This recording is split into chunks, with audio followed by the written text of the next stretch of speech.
Nous sommes tristes, même si nous devrions être dans la joie en cette fête de l'Ascension, nous sommes tristes parce que nous sentons qu'il y a un grand manque pour nous.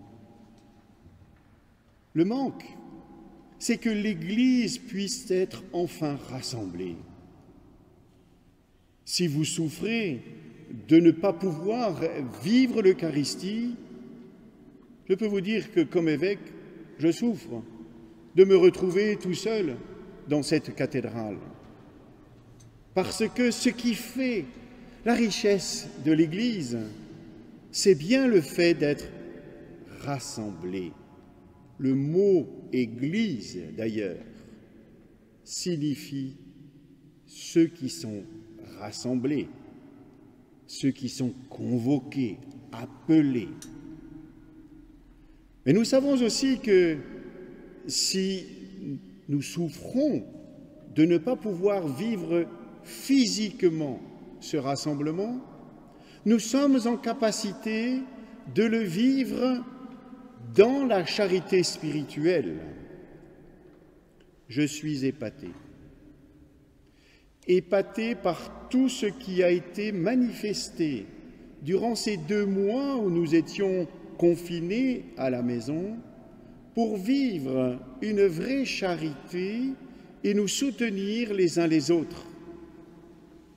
Des paroisses ont réussi à signifier cette attention.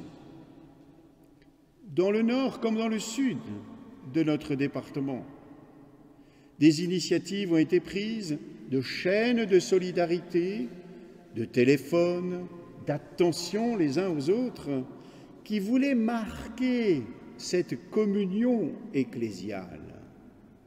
Même dans l'absence de contact, nous restions unis les uns aux autres.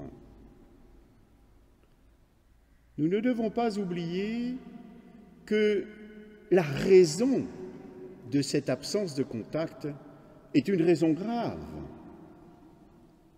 Parfois, nous avons l'impression que notre liberté a été entravée simplement par une fantaisie qui viendrait de l'extérieur. Non. Elle a été entravée par une nécessité. C'est l'épidémie qui nous frappe, qui nous a contraints à rester chez soi.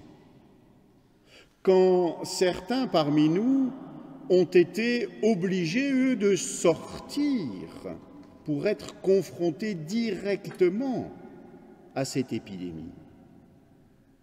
Je ne sais pas si vous avez pu vivre le chemin de la croix qui nous a été proposé par le secteur de Saint-Dizier, sous la houlette de l'abbé Loïc de Cloque, avec les commentaires du docteur Sophie Bayard. Il y avait une richesse dans ce chemin de la croix que je voudrais particulièrement honorer aujourd'hui. Car nous n'oublions pas tous ceux qui se sont trouvés et qui se trouvent encore, même si il y a heureusement une pression qui est moindre, qui se sont trouvés directement confrontés à la lutte contre le mal. Ce mal terrible qu'est ce virus, qui peut entraîner la mort, et la mort par asphyxie, une des morts les plus terribles, qui est d'ailleurs, même si ce n'était pas à cause du virus, la mort du Christ lui-même sur la croix, car la mort sur la croix est une mort par asphyxie. Nous avons su exprimer, même dans l'absence, une forme de présence. Et la fête de l'Ascension est justement cette fête où nous manifestons notre foi. Le Christ quitte cette terre et ne la quitte pas. Il est à la fois absent et présent. Il est à la fois celui que nos yeux ne peuvent plus voir et pourtant que nos cœurs peuvent héberger. Il devient même présent à travers son Église. Et en étant présent à travers son Église, il se rend encore visible aux yeux du monde pour lequel il est venu. L'Église n'a pas comme vocation d'être fermée sur elle-même, mais elle a comme vocation de se mettre au service du monde dans lequel elle est, pour lui faire comprendre l'amour même de Dieu. La charité que nous avons pu exprimer de près dans la lutte contre la maladie ou la pandémie, ou de loin dans le soutien que nous avons pu nous exprimer, cette charité-là est l'indice, le signe de la charité de Dieu. Mais surtout, elle prend toute sa valeur en étant imprégnée de cette charité de Dieu, qui est le Saint-Esprit. Le Christ nous a promis de ne pas nous laisser orphelins, et il ne nous laisse pas orphelins en nous envoyant son Esprit Saint. Nous allons nous préparer durant toute cette neuvaine à vivre l'accueil de l'Esprit Saint dans la fête de la Pentecôte. Je vous invite plus particulièrement à prendre ce temps de la prière avec la neuvaine que vous trouvez sur le site de notre diocèse. Une neuvaine qui reprend les éléments que nous avions mis en place pour le synode diocésain et qui nous veut nous laisser imprégner par l'Esprit Saint. Parce que c'est l'Esprit du Père et du Fils qui nous fait déjà vivre dans la plénitude du Fils. Le Christ quitte cette terre, ce que nous célébrons en cette fête de l'Annonciation, pour nous entraîner dans la plénitude du Père. Nous sommes les membres de son corps, avons-nous chanté en prière d'ouverture. Il nous entraîne ainsi dans sa plénitude. Dans notre souffrance, dans ce manque que nous vivons, dans cette absence que nous subissons, nous pouvons alors découvrir une présence au plus profond de nous-mêmes.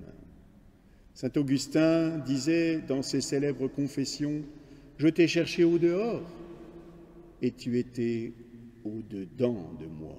Intimior intimo meo, au plus intime de moi-même. » C'est parce que nous redécouvrons Dieu présent en notre vie que nous gardons alors l'espérance. Nous le savons, l'épidémie que nous subissons finira bien un jour ou l'autre. Mais ce qui ne doit pas finir, c'est la charité que nous avons commencé à exprimer, parce que cette charité est signe de la charité de Dieu. Alors, même si nous sommes tristes, nous avons pourtant une joie profonde qui nous habite, une joie qui est la joie de l'espérance, une joie qui est que le Christ, vainqueur du mal et de la mort, nous ouvre à sa plénitude, et parce qu'il nous entraîne dans sa plénitude, nous ne craignons plus ce qui vient nous séparer momentanément, parce que nous restons unis les uns aux autres, même dans cette séparation. L'Église reste ce lieu fort où nous vivons, quand nous pourrons enfin faire sonner les cloches, parce que nous aurons la possibilité de nous retrouver ensemble, nous pourrons aussi laisser nos cœurs continuer à chanter l'Alléluia de la vie victorieuse. Amen.